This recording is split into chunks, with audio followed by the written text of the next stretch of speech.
our body makes creatine in the liver and kidneys from glycine, arginine, and I think methionine, some combination.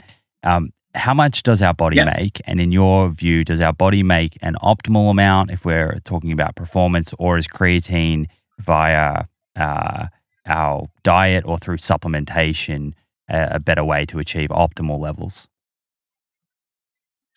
Yeah, so you got the 3 amino acids bang on. You're spot on there. A plus.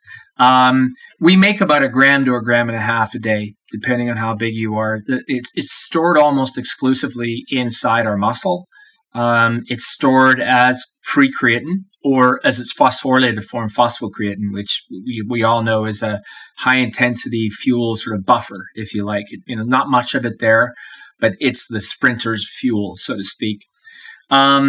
When you supplement with this stuff, and so you take creatine, use lots of different protocols, but let's just say if you take 5 grams a day for a week, or you take 10 grams a day for about 3 or 4 days, then you begin to supersaturate your muscles. So your muscle creatine content goes up, and so does your muscle phosphocreatine content.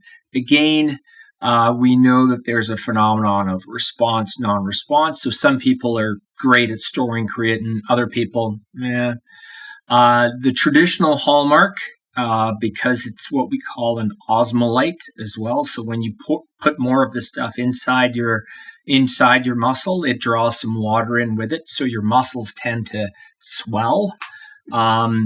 All the methods we have to look at muscle size would call that an increase in muscle mass, because they're not sensitive enough to understand muscle water that's in there.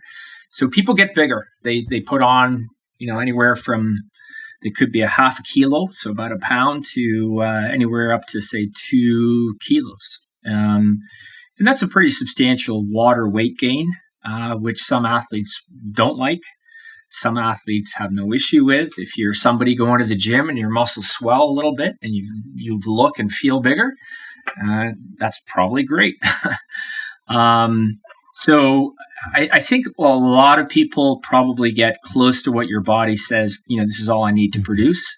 The supplement just gives you a little bit of an edge on that. Vegetarians as a group, and vegans in particular, tend to have lower creatine stores, and I don't know whether that's an amino acid supply issue more than anything else. And so a lot of vegetarians or vegans can really amp up their creatine stores by taking the supplement. Do you think that could also be because there is some creatine in animal food? Yeah, no, that's true too. Probably the group of people in the world that have the highest daily creatine intake are the Scandinavians, who eat a lot of fish, and in particular herring, which is just rife with creatine. So yeah, they're getting a lot of dietary creatine as well, and probably stocking some of that away. It's hard to get up in terms of, say, supplement levels to say 5 grams worth of creatine through dietary intakes, although there are some people out there that are on carnivore diets. They're probably pretty close. Mm-hmm.